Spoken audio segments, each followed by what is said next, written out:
What is up, Fantasyland? Welcome back to the GOAT District live via the Player Profiler Network. Week 4 is in the books. How are your fantasy teams doing? Are you competing this year still, or are you already thinking about next season? Well, if you're still looking to take down ships this year, you came to the right place. Dan and I are going to dive deep into some of these offensive situations, specific players. We're going to discuss who is the tight end one right now. Is it Mark Andrews? Is it still Kelsey? Who is the best rookie from this year's draft class? And are the Jets turning a corner with a surprising performance by pretty boy Zach Wilson? All this and a ton more. Go grab yourself a cold one, sit back, and let's get.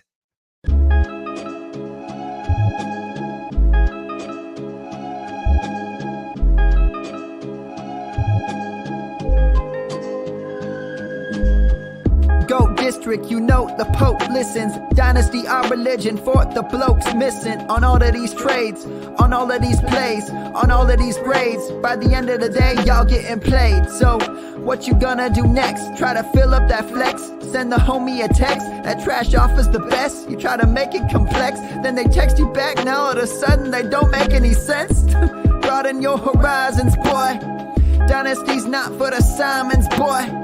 These trades not for consignment, boy. Respect your opponent, y'all some piranhas, boy. This my advice from me to you. Open up your cute little podcast queue. Search up GOAT District, my dude. Pop it in your ear, man. Y'all know what to do. It's the and I always be traded. And I always be traded. And I always be trading. Y'all try to betray them, but first you gotta bait them. Fish.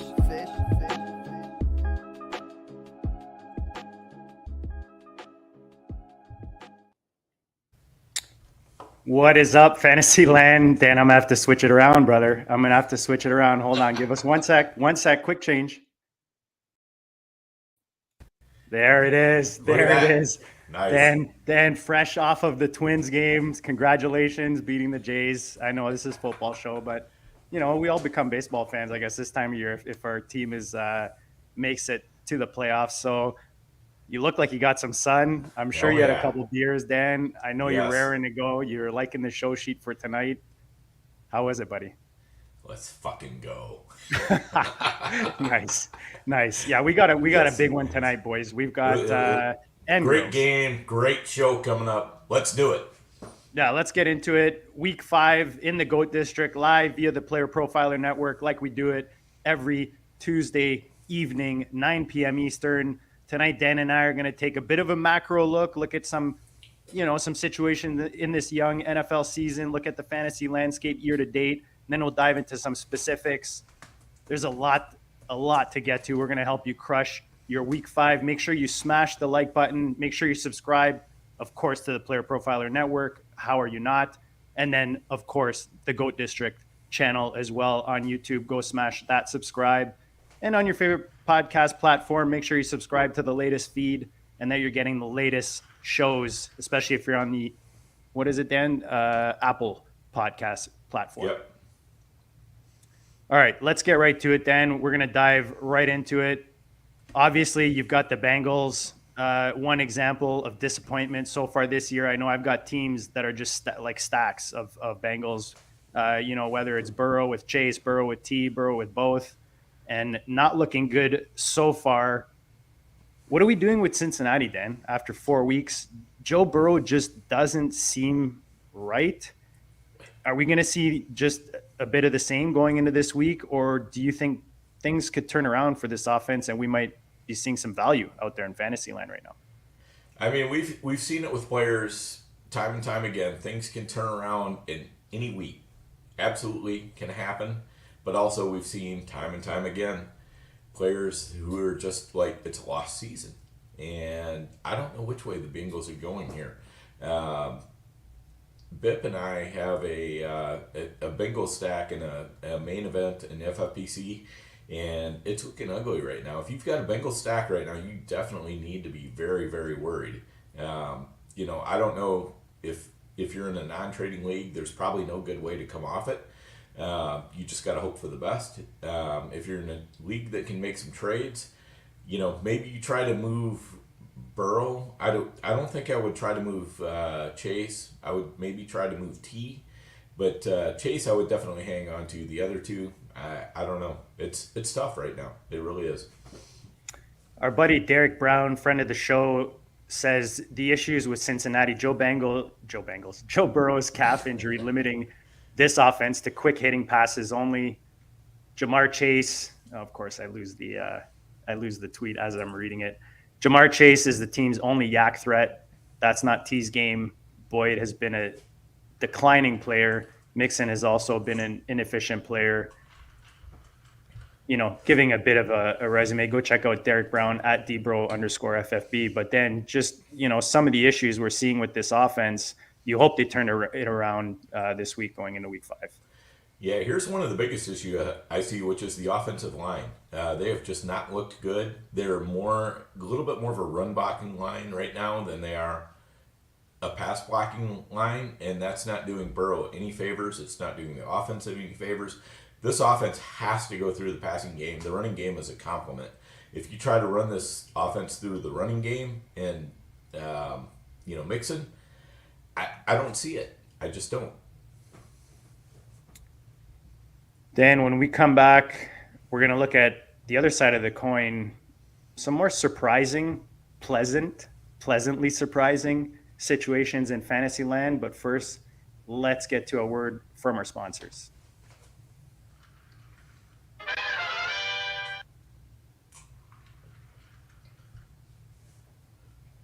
Hey, people always ask me, what's the World Series of Fantasy? What's the Super Bowl of Fantasy?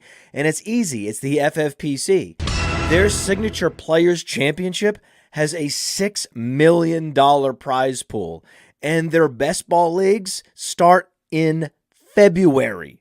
And they're the answer to so many questions. Hey, what's the best place to get a Dynasty Orphan? Well, you can adopt a Dynasty Orphan at the FFPC right now. There's more orphans at the FFPC than anywhere else on the internet. That's why we partner with them. So if you want to play fantasy football for low, medium, high stakes, you love Dynasty, you love best ball, you love seasonal leagues, all types of fantasy footballers need to go to the FFPC. And remember, use promo code Underworld. Promo code Underworld gets you $25 off your first team. Promo code Underworld, $25 off your first team, no matter what the format is, at the FFPC. Go get it. And we're back. And for those who don't know, right now, myffpc.com, you've got a weekly challenge, 2 of them, $35 buy-in, $200 buy-in. So very good reason to make sure you're signed up to the site. And like Matt says in the ad, these guys are going to start dropping best balls as soon as January, Dan, if we bug them enough. For sure by February, we'll be drafting those best balls. January. It will be January, JD. For sure will be. Absolutely We can't let them sleep, man. We can't let them sleep. We got some drafts to get to. But first, Dan, the other side of the coin, we talked about the Bengals. Houston, CJ Stroud. I mean, he was one of my favorite rookies coming in. Obviously, when my Colts ended up with AR, the love for Richardson's athleticism kind of overtakes there as a Colts fan. But CJ Stroud looking like a professional quarterback. I mean, 4 weeks in, he's got some nice little weapons at receiver out there in Houston. A good defense, looks like a good coach team. Talk about the situation in Houston, and are there any other kind of sleeper situations or offenses right now? I know Tampa Bay is another surprising one with Baker leading them to some W's in Tampa. Yeah, so Houston, I mean, Stroud looks absolutely legit. There's no other way to say it. When you see a rookie quarterback come out of the box like that, looking just absolutely fantastic the way he's looked, the game is not too big for him. This is something you want to buy into right now, especially in Dynasty. In Dynasty, whatever Stroud's price is, it's only going higher. So if you need a quarterback, right now is the time to get Stroud. Right now is not the time to worry about, trying to, nickel and dime your trade partner on it. Just get it done. Get it done because you're going to be happy. Stroud is going to be a great quarterback for years to come. I'm already seeing it. When we see a quarterback who's great right out of the box, that almost always continues. When we see a quarterback that takes a while to develop, that's something that can be a little bit more hit or miss. But I'm all in on Stroud right now. Yeah, John McClain at McClain_on_NFL points out, per the Texans, CJ Stroud joins Rodgers 2020, Mahomes 2018 to 2019, Breeze 2018, Brady 2015 to 2017, and Peyton 2013 as the only QB in history to throw at least 1,200 yards without an INT in their first 4 games. I mean, the guy's been awesome. His offensive line sucks right now. Half of them are out. It's terrible. He has taken some sacks, and that is a problem. That is a little bit more of a quarterback stat than an offensive line stat. But when the offensive line is that beat up and that injured, I am a little bit more willing to throw that on the offensive line, especially when we see pretty much every other peripheral for the quarterback working that well. Yeah, and he's fourth behind Tua, Stafford, and Cousins in passing yard leaders right now. And Nico Collins is 5th among all receivers in yards. And that's, as our buddy Alex Caruso points out, completely unlocked by CJ Stroud. So you see some weapons around him that are benefiting. And if you've got some Houston pieces on your team right now, the nice thing is the cost of these guys going into the season, Dan, was just money.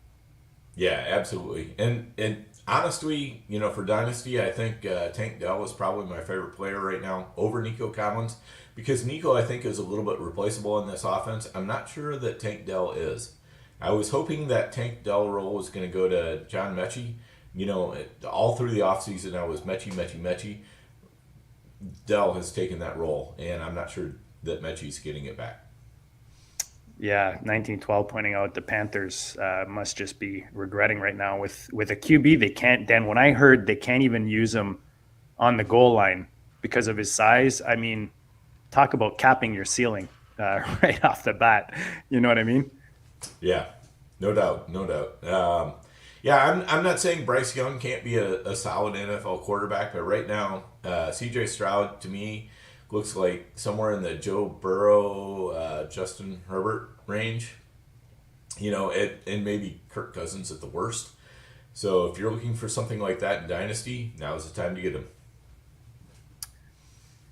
Dan, if we take one last look on a macro level, we talked about Cincinnati. Are there other teams right now that maybe have been slow off the bat, whether it's in wins or as an offense, where you might see opportunity or value? I mean, I'm looking at points per game right now. You've got the bottom teams are like the Giants, the Bengals, the Patriots, the Jets, Vegas, the Saints, Pittsburgh, Atlanta. Like some of these offenses, I know Pittsburgh was a team, a lot of people were on in fantasy land in the offseason. The Bengals, of course.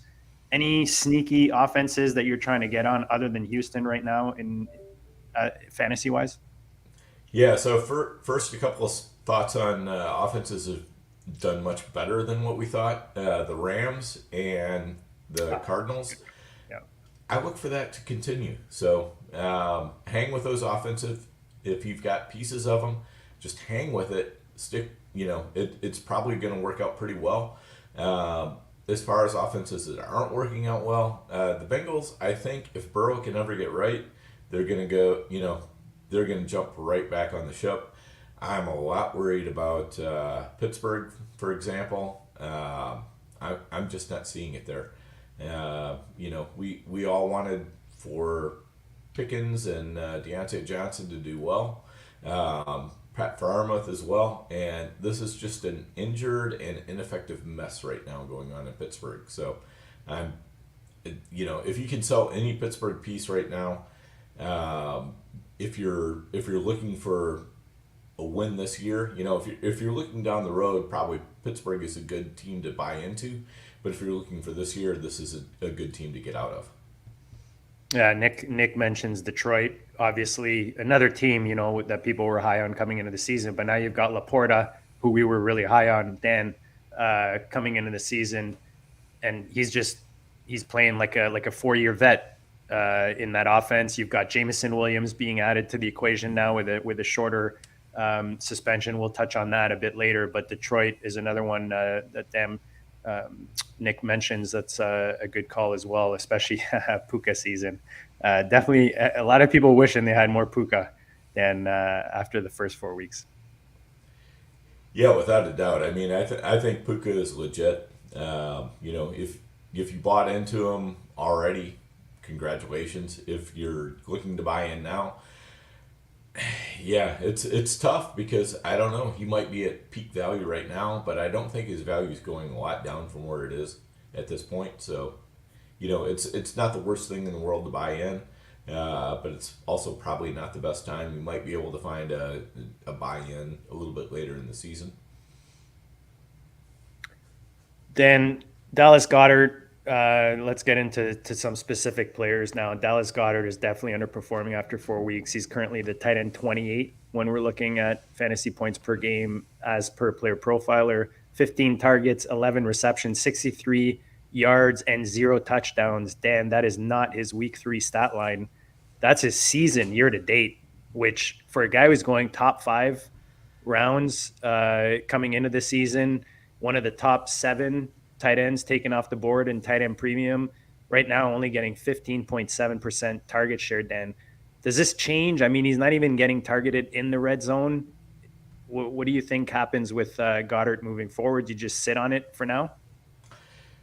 It's tough right now. And, hat tip to Mark Garcia, Hilo FF, who warned us about this when we did our It's a Trap series for this year. He absolutely pointed that out. He said Goedart is, a screaming sell. Don't buy into him. And we're seeing it play out exactly like what Mark was talking about. And I don't really see it getting a lot better. I mean, this offense is flowing through the wide receivers. It's flowing through the running backs. It's flowing through the quarterback. It is not flowing through the tight end. Something needs to change there, and Goedart is not one of those league-defining players where you say, you know what, he's going to get right. He's definitely going to get right. He can get better.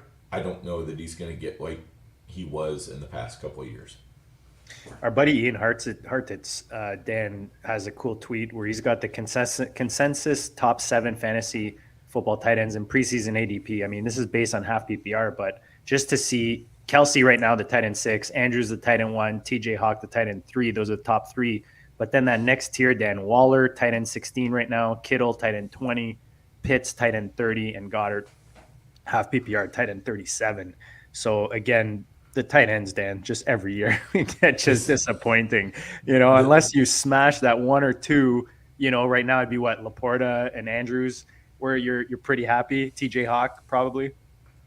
Right, yeah. And the thing is, you could have grabbed Hunter Henry in like the 87th round. I don't know what it was, but it was late. You could take Hunter Henry right late, and he's doing as well as almost any tight end that you got before the 3rd round, and some of the ones that you got in the 3rd round. So you don't want to spend a lot on tight end. If you don't get one early and you're not super confident in that early tight end, just take a late one. Don't mess around in the middle rounds. Todd Kmet is mentioned from Todd. He's coming along. I know last year him and Fields really started, building something, especially when Fields started obviously having that nice streak at the end of the season. Is this something you think continues through the season with regards to Kmet, or do you just think like inconsistent tight end on a wonky offense, you're kind of rolling the dice every week? Yeah, I think this is an interesting one because you want to see a consolidation of targets like what we saw last week for Chicago. What we saw early in the season was they didn't seem to really have a cohesive plan. Targets are kind of going everywhere, carries are going everywhere. You're not really sure what's going on. You're not really sure who you can trust. I'm not ready to trust Kmet yet, but I think if this keeps going, we're going to be able to get to that point pretty quickly. So that's what I'm hoping for, is that Kmet becomes one of those pieces in a very consolidated target tree. Harry Snowman pointing out he played Kmet last week. I will say Harry Snowman was giving me some backdoor info on Kmet having a smash week.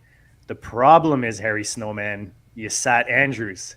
And as the thumbnail says, you gotta start your studs, buddy. And that's my motto. I've learned that the hard way, Dan. I know sometimes you'll come to me with like, should we start this guy or this guy? And I'm just like, I know it's easy and it's the kind of brainless approach, but sometimes you just got to start your studs, Dan. Absolutely. That's one of the things that I think is a big struggle for everybody is figuring out those starting lineups. Because you can sit there and you can say start your studs, and as long as it works out, then you feel really great about it. And there are other times where you say, I should have started Marvin Mims over Jahan Dotson, right? And most of the season that would have worked out, but it's tough to lean into that, because the first time you lean into that, like last week, and you start Mims over Jahan Dotson, it ends up burning you. So, the thing is, if you're going to start a player who's not a stud, you need to be in a position where you're feeling like you've got to have variance go in your favor, and you've got to be looking for that, super upside. Whereas your stud, you might feel like is going to get you, a solid score, but not a great score. If you've got a player that you think can get you that huge score or a terrible score, you might want to go for that other player if you feel like you're a big underdog in the contest. My thing here, Dan, is if you have a top 2, top 3 at a position, it's really hard for me to sit them. I get you go for your gut. I get you play, you and I, last week, anyways, we don't want to get into that, Dan. I mean, you don't want to be done with this. I mean, you don't want to find somebody to start over Keenan Allen. You don't want to find somebody to start over Tyreek Hill. That's stupid, right? But, if you're talking about like a guy like Jahan Dotson or Jeudy or Cortland Sutton, you might have a player who fits the mold of, hey, this guy could get really high upside, and I think he's got more upside than the guy that I think has better downside. And, again, if you need that level of upside risk because you feel like you're enough of an underdog, you need to take that, because the thing is, in fantasy football, you don't want to be playing for your, like the friendliest loss. You don't want to sit there and say, well, I played Jerry Jeudy, who was my stud, but I didn't play Devin Achane, right? Yeah. So that's the way you want to play it. And I'm teasing Harry Snowman. In all seriousness, he's, Dan, I told you, we're going to get him on the show in a couple weeks. He's going to join us on the Thursday tailgate. The dude's got some good info, man. Like he's been in my ear the last few weeks. We share a couple Fantasy Pros championship teams on the FFPC, and actually one of our teams is, out of all my Fantasy Pros teams, top ranked. Dan is the one I share with Harry Snowman. So as much as I'm teasing him, and that thumbnail might have been, little nudge towards him sitting Mark Andrews last week. It's all good, man. I appreciate your goatness, and we're gonna bring it to the peeps in a couple weeks. So again, guys, smash the like. Make sure you subscribe to the Goat District YouTube channel as well, so you don't miss any of the goodness. Then let's talk about Mark Andrews. He just put up 2 touchdowns, 80 yards, 25 fantasy points against one of the best defenses versus the position. And that's where the thumbnail comes from. I mean, yes, you play your studs, but A, is this man defense proof, game proof? And B, is he the tight end 1, Dan? I know coming into the season, I think a lot of us had Andrews as, 1A, 1B with Kelsey. Were you one of those people? I think you were, but I don't remember exactly. Were you one of those people? And where are you at now? Who's your tight end 1? Is it still Kelsey? It's probably still Kelsey, but I don't feel great about saying it. So, yeah. I mean, Andrews is he's a super solid tight end. I mean, basically, if you're not starting anybody named Kelsey over the top of him, then what are you doing? Just start Andrews and don't worry about it. Don't worry about Hunter Henry. Don't worry about, Tyler Higbee. Don't worry about, any of those guys. Just start Mark Andrews. He's enough of a stud. Even if he has an off week, he's still going to have enough great weeks. You do not want to have him on your bench when he has a great week. So just start it. Seeing some questions in the chat, guys. We will get to all your questions before the end of the show, so make sure you stay tuned in. JT, Dan, I haven't told you this. I haven't told anyone this. I've recently made a trade in one of my FFPC dynos, and I actually sent a share of my favorite dude, one of my favorite dudes, Jonathon Taylor. I sent T. Higgins, and I got back DK Metcalf at 2024 first and a 24 early second. You can give your thoughts on the trade. Probably not a popular trade. I do like it for that team, but what are your thoughts with JT? Now, from what we understand, quote unquote, remains unsettled, according to Dan Graziano of ESPN. Then you've got Coach Stryken, who's excited to get him back this week. The Colts gave JT the opportunity to shop around, Dan, coming into the season in September. Nobody bit. He's coming back now, supposed to be healthy. How do you see this play out? Is there an opportunity to buy before his value blows up? Do you think this is going to be an iffy situation the whole season, or do you think he just gets traded before in the next few days? Or what are your thoughts, Dan, on the JT situation? Number one, if Stryken is not excited about JT, there's something wrong with him.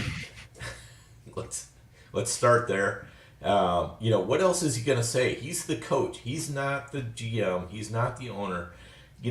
When you're a coach and you've got a great player, you're excited to have them back or potentially have them back. You want them back. You want them to feel good about coming back. You're going to say anything and everything you can to get that player back on your team and feeling good and wanting to play hard. So the Stryken comments don't surprise me at all. I do think the situation remains unsettled. However, this is what I know. Jonathon Taylor, there's absolutely no way in this world that he does not want to get enough games in so his contract doesn't roll over on him. That's the worst possible case for him, is his contract rolling over. So he's going to do whatever he has to do. If he has to swallow his pride and play for the Colts, he'll do that. If he can work a trade, he'll try to do that, I'm sure. But he's going to play at least 6 games, and he'll probably end up playing a couple more, because the thing is, you don't know if you're going to be hurt. You don't know what's going to happen down the road. So you're going to want to have 3 more games in there. Because what if he plays 6 games and there's still 3 games left in the season, and the Colts say, you know what, we want his contract to toll, so we're just not going to play him. We're going to put him back on the pup or something like that. I'm not sure how exactly all the legal ramifications of that work out, but I think you want, if I'm Jonathon Taylor, I want to make sure I get my 6 games in, no matter what it takes. Even if I have to play 8, 10, 12 games, whatever it is, I'm going to do that. I want to get those games in. I want my contract to roll and get into that next level where they're going to have to at least give me, sorry, I'm forgetting the word. They're gonna want to be able to franchise it. And Dan, how sexy JT with AR on the field together. Stryken is doing a pretty nice job. This team is in every game. They're competitive. They don't look like they're tanking for anything. So, adding JT could only help. The division's definitely more competitive than I think a lot of people thought with Houston.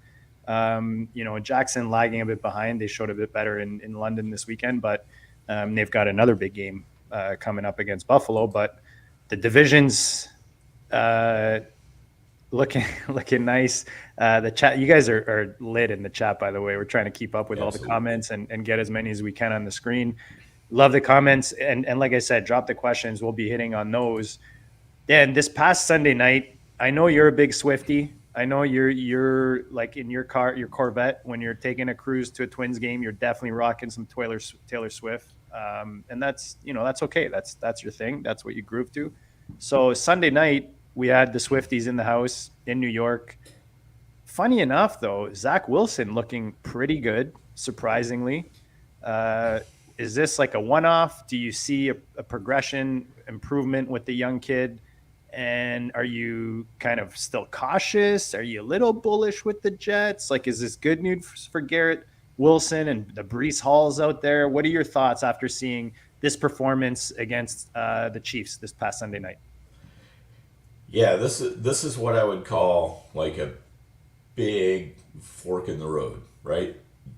Because the thing is, this could be the worst possible thing that could have happened for the Jets, is that Wilson looks good and he convinces them to give him some more leash.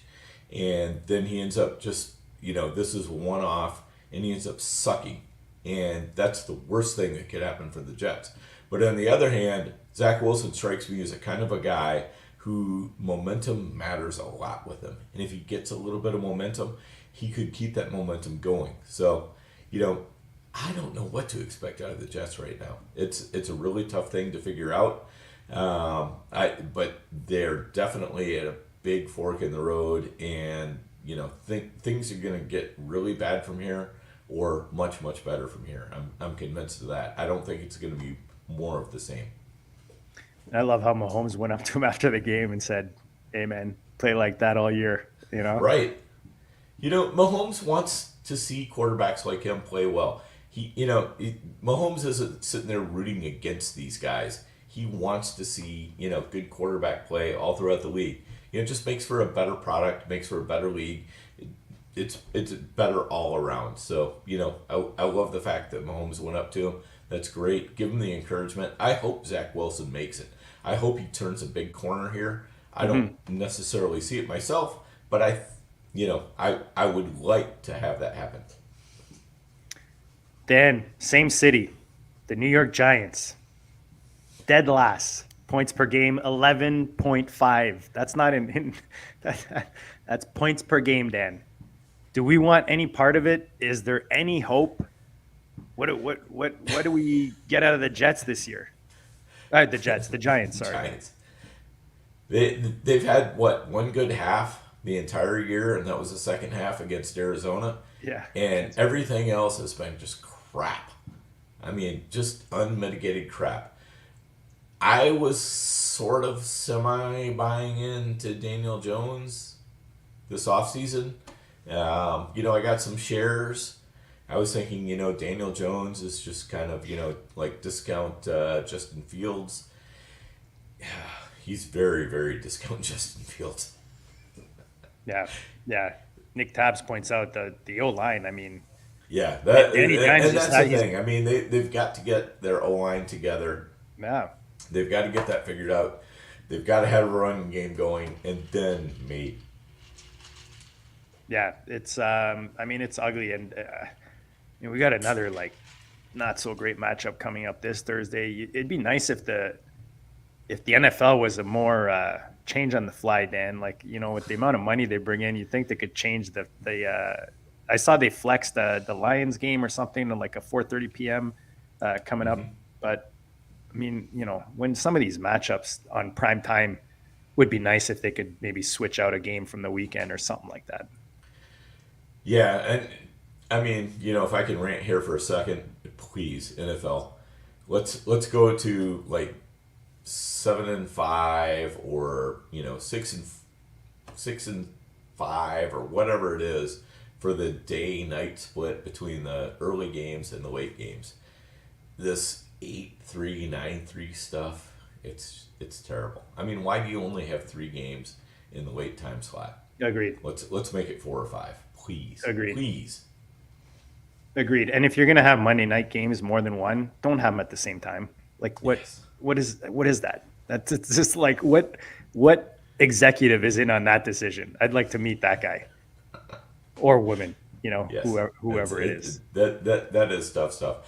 Because it used to be when they had a doubleheader on Monday night, they would kind of they would overlap them by half an hour or something like that, but it wasn't long. And now it's okay, they're an hour into the first game. Now you're starting on the second game. Not a fan. Speaking of Giants, Dan, just since we're on the topic, Waller just disappeared, man. He had the one good game against, obviously, Arizona, but 7 targets, 3 catches, 5 targets, 3 catches in week 1. Not getting much out of Waller. Does that still the same, you think, Dan? The O-line, all that, nothing changes there? It's really tough for Waller right now. And I'll confess, when I got to redraft season, I was hammering Waller. I had 0 Hawkinson, 100% Waller in redraft. In best ball, it was much more 50-50. In Dynasty, much more aimed towards Hawkinson than Waller. And that's kind of why I hit Waller hard in redraft, is because I was much heavier on Hawkinson in the other formats. And oh my God, do I regret that? It's so bad. You and me just, both. it doesn't look like it's getting any better, because what happens when the offensive line is bad? Who's the first person who's going to be asked to stay in and block? Tight end. Yep. It's just not good.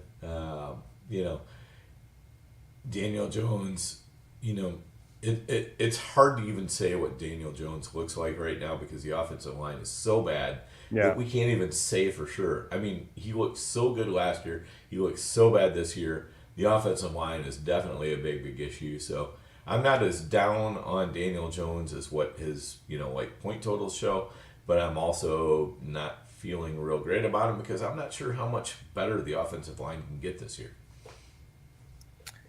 Yeah, you look at Daniel Jones on the sideline. I feel like he's always got that same look on his face, like he's missed the exit and he just doesn't know where to go. Like he's just confused, or I don't know, smelt a fart, like something. He just looks like he's just not in the right mind state. And I mean, you can understand that this year, but it'd be nice if you can get a bit of a turnaround. I just don't see it happening anytime soon. With the way this team is playing, Daniel Jones looks like he's spending all his time thinking about the Roman Empire and not thinking about football. Dan, I missed the sound effects.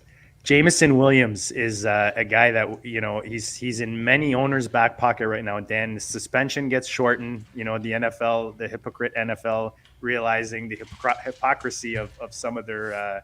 Not that I think these kids are not idiots for even thinking of making a bet, when that's even in question. But what are your thoughts? He's come back this week, Dan, from what I understand, or he's able to.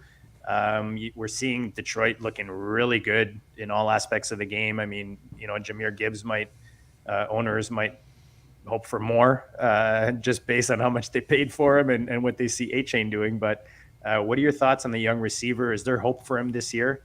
Yeah, I definitely think there's hope for him. I think he's a very talented receiver.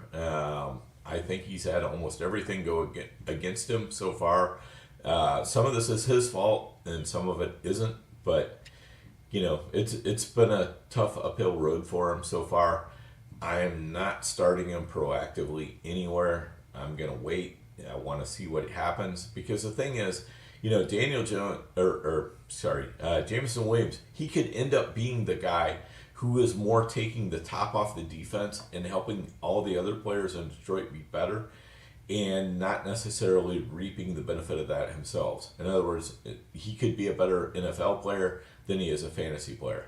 On the other hand, I could definitely see him turning into, a guy that Jared Goff could just be chucking the ball up to, and he can absolutely go get it. So, I think the range of outcomes with Jameson Williams is super wide. But the thing is, this probably helps out more than anything. It probably helps out Amon-Ra St. Brown. It probably helps out Jahmyr Gibbs. And it might even help out, David Montgomery a little bit.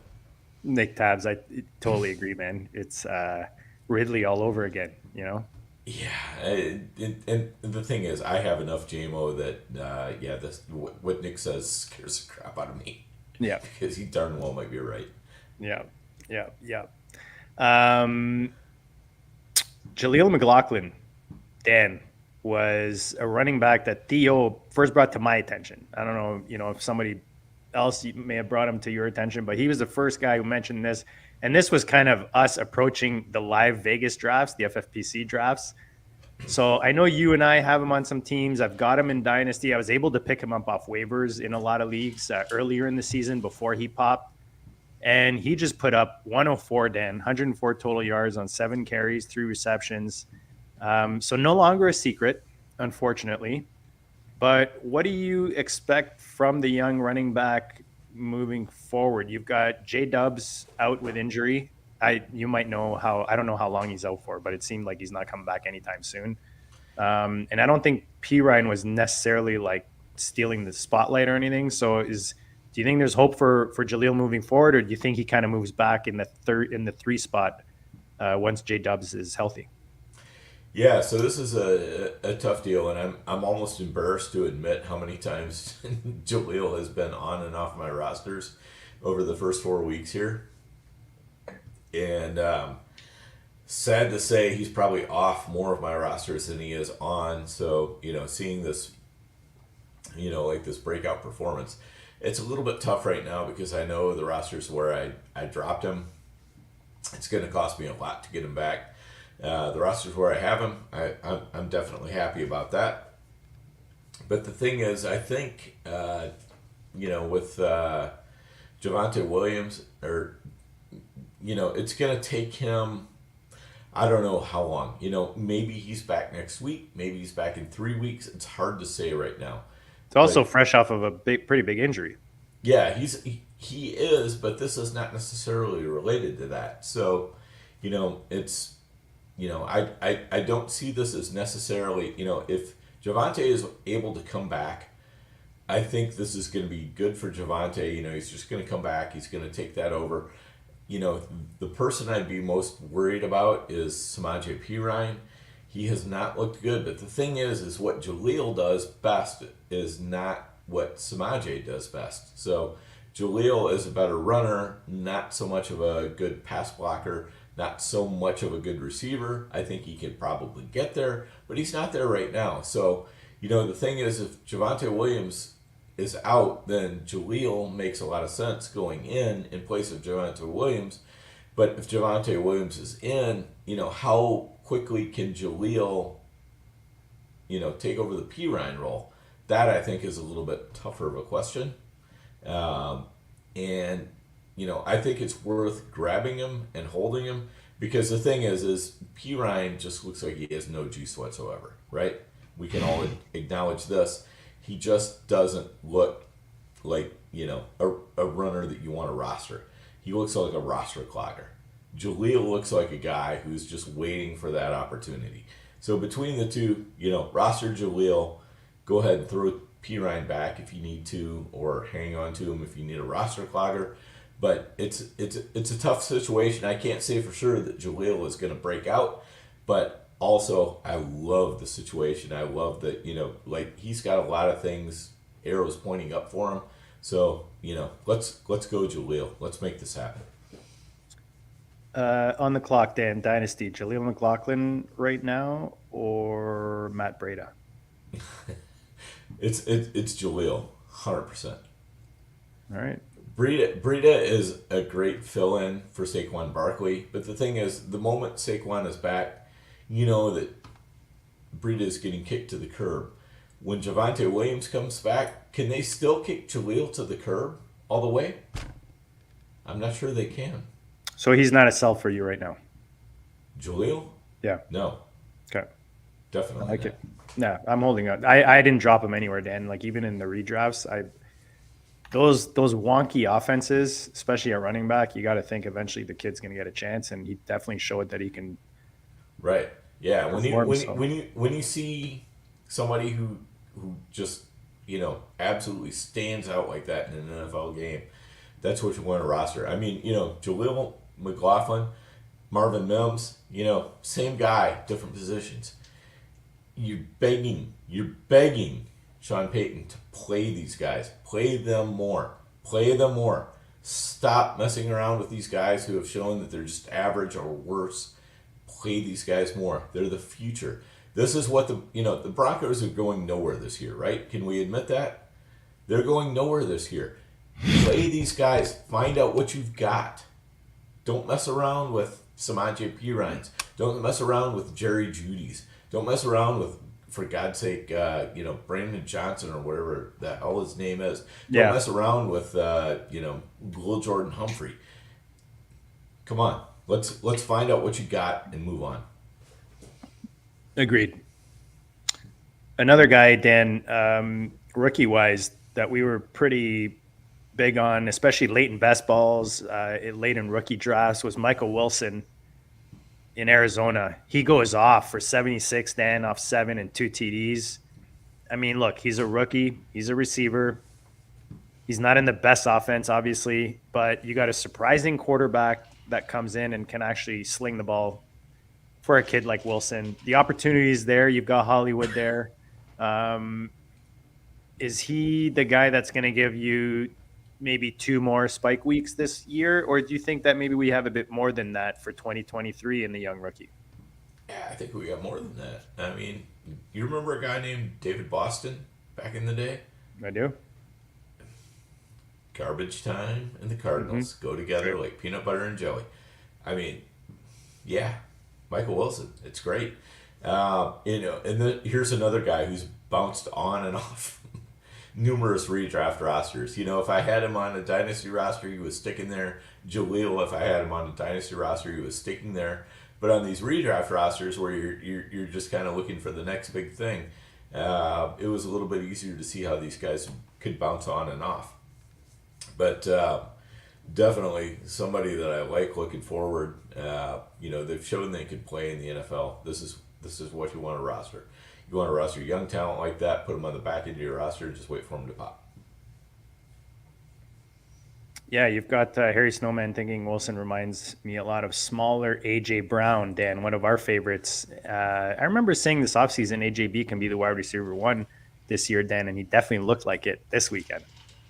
Yeah, I mean, A.J. Brown is, wow, what a fantastic player. I mean, I've had, my AJB 101 takes, 101. My Justin Jefferson 101 takes. Justin Jefferson came true. A.J. Brown hasn't been there yet, but I still think he can get there, so love it. Dan, bye weeks are here. So waiver wire becomes more crucial. I mean, you should have been on this probably, a week or 2 ago, starting to at least plan for the buys. But what are some sneaky plays coming up, Dan? I'm starting to look at waivers. Obviously, they run in the FFPC tomorrow night, Wednesday night. Defenses, kickers, those are usually where you're having to go to the waiver wire to fill. Dan, you're the waiver wire king, man. Come on, give us a little something that you're willing to give the audience. The chat's been awesome tonight. Give them something to go look for in their waiver wire.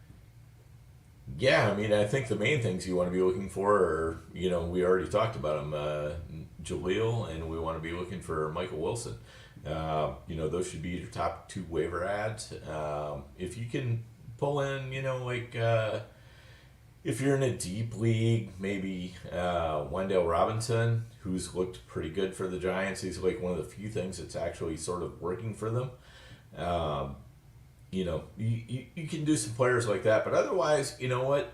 Just if you can't get one of those top line guys, just hang on to your money this week, because this, other than Jaleel and Michael Wilson, it doesn't look like a great week to me. Dan, this is totally not on the show sheet, but since you are the tight end guy, Jonnu Smith, Dan, week 3, let's go back to week 2. Gives you over 10 fantasy points, FFPC 1.5 to tight end preems, 6 targets, 4 catches, 47. Then he gets 8 targets at Detroit, and then another 6 targets in Jacksonville, 6 reception, just under 100 yards. Should we be paying attention? Is he someone that if someone's stuck at tight end, we should be grabbing? And what are your thoughts on Pitts right now? Value? Just sit on it? What are your thoughts, tight ends in Atlanta right now? Are we talking about the tight end 1 and an offense with a narrow target tree? Is that what we're talking about? There it is. There it is, Dan. Yeah, I mean, gotta love Pitts. I've said over and over and over again, the talent is absolutely unmistakable, and the usage of that talent is absolutely execrable. I mean, Arthur Smith is just taking a big giant dump on Pitts, on fantasy players, everybody. He's got talent there. He has no idea how to utilize it. I'm very sorry, but Arthur Smith got to go. Got to go. Terrible coach. Does not know how to utilize the talent that he has. Most coaches, most good coaches, fit their scheme to the talent. And Arthur Smith is sitting there trying to fit the talent to his scheme, and it's terrible. And I'm done. Let's get to some of these questions. Dan, Nick Tab's asking thoughts on Jake Ferguson. I know he's dating a Twitter or X star. I don't know, Dan, you're more on top of these pop things than I am, these dating things than I am. But he's tight end 13 right now, points per game. I know Dallas, big game against Buffalo this year, but what are your thoughts? He's been getting targeted. That's for sure. Like you look at his game 1, 7 targets, 4 targets, 7 targets, 7 targets. So, I mean, he's basically in the 5 to 6 range if you average it out. What are your thoughts on the tight end in Dallas, Dan, rest of the season? Yeah, so basically the one flaw that he's had is no touchdowns, but he's been targeted a lot around the goal line. So, that's something I'm buying. If you can pick up Jake Ferguson cheap, either off of waivers or you can pick him up, in a trade or something like that, I think that's the way to go. Good friend of the show, Scott Pianowski, was on last week. He said Jake Ferguson, he thinks is going to end up with 7 to 8 touchdowns at the end of the year. And I don't know how to say that's wrong. It might not happen, but I think that all the pieces are in place for it to happen. So, yeah, I'm definitely in on Jake Ferguson. Let's keep buying him. Let's keep starting him. I think sooner or later it's going to pop. I mean, I'd feel better about starting Ferguson right now than I would about Dallas Goedart. So, that's kind of where I'm at on. All right, we're coming. I'm trying to find we had some questions in the chat. I tried to get to some of them at the end here, but I lost a couple of them. So if you've got a question that we haven't answered, guys, just throw it back into the chat. We appreciate you guys being patient with us. I'm trying to see if I could catch it. Oh, here we go. You gotta scroll. Here we go. We've got, let's put this one on here. 1 to 3, 14 team, half PPR, Dan. I don't know what that means, but Gino. Okay, how about this? Let's go to the question. Should I use waiver number 4 on Michael Wilson or Jonathan Taylor? I think, if that's Jonathan Taylor, for me, that's a no-brainer. You should definitely use your waiver on him, in my opinion. And then Michael Wilson, I mean, if you need receiver, then sure. I don't know what else is available. But, Dan, any thoughts? Did I miss something? I know he gave us his roster, but I don't even know if it's relevant when those two are on the board, no? Yeah, I mean, I think Jonathan Taylor is definitely in the pick there. But, let's look at his roster. He's got wide receivers Chase, Smith, Moore, Dotson, Moore, Rice. Running backs Hill, Najee, Kyron Williams, Roschon, A-Chain. GT for me. I mean, when you look at it that way, it's a tougher decision.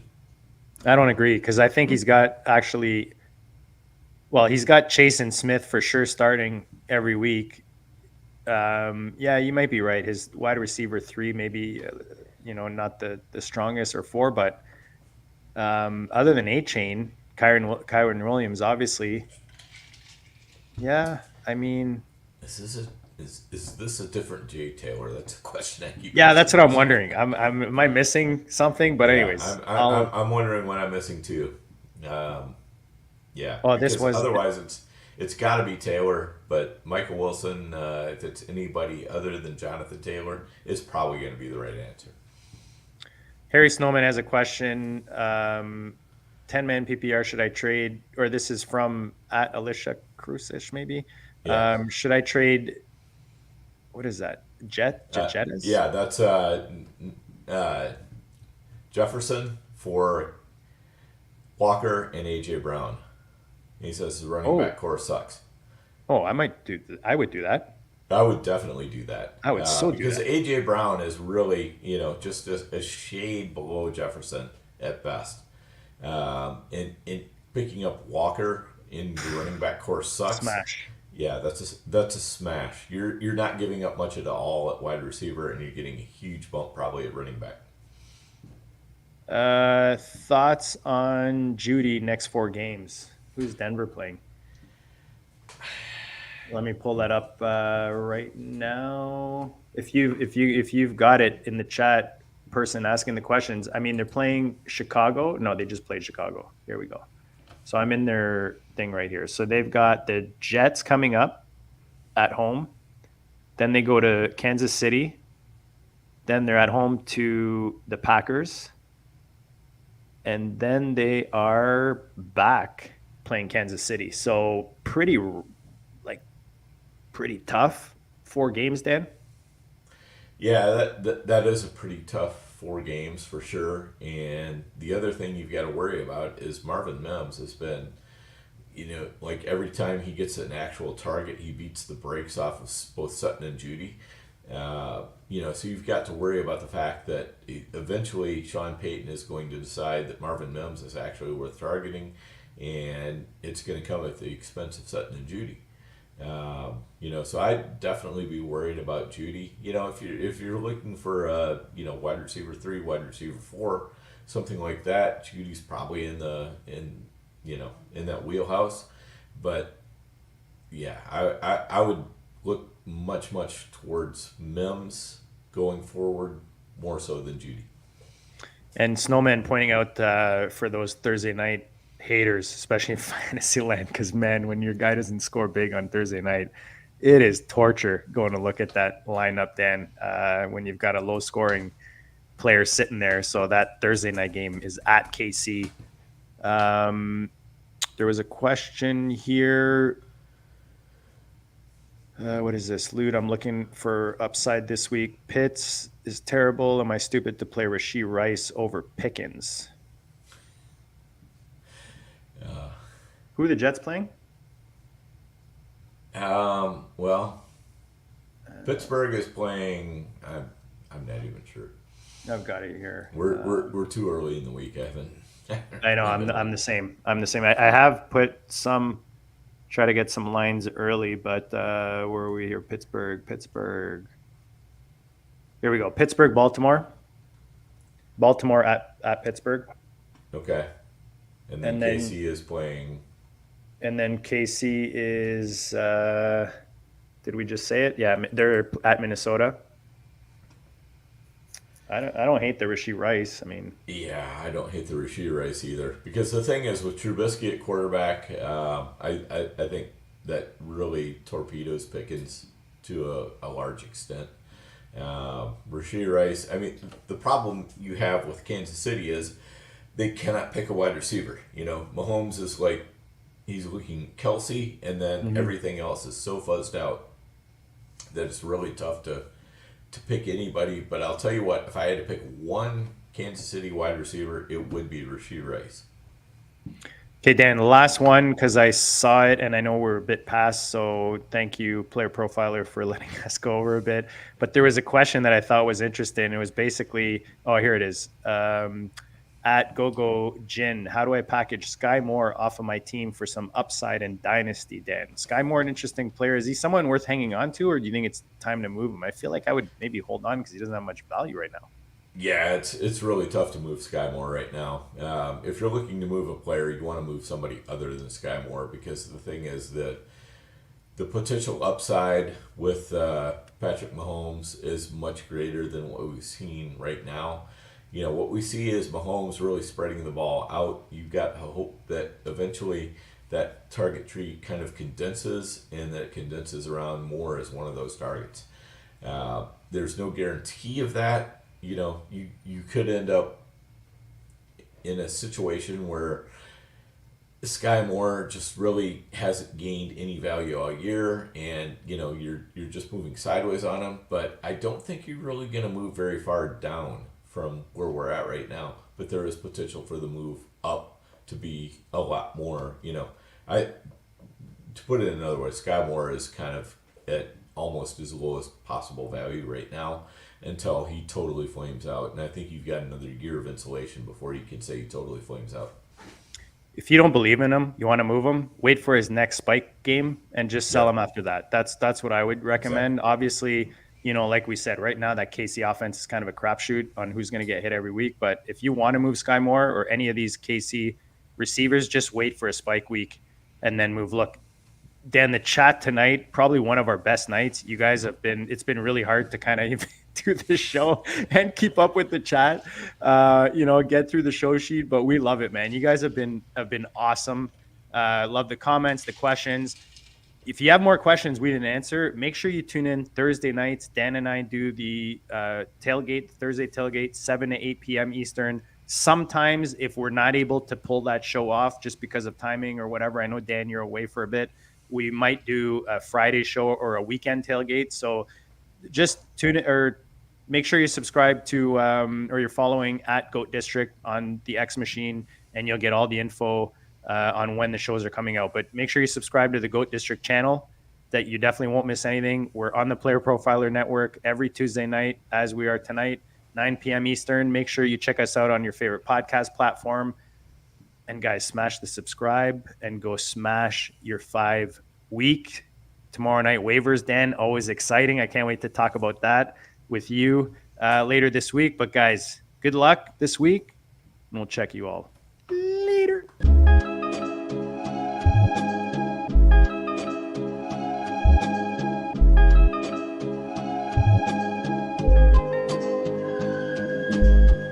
Goat District, the Pope listens. Dynasty, our religion, for the blokes missing. On all of these trades, on all of these plays, on all of these grades. By the end of the day, y'all getting played. So, what you gonna do next? Try to fill up that flex?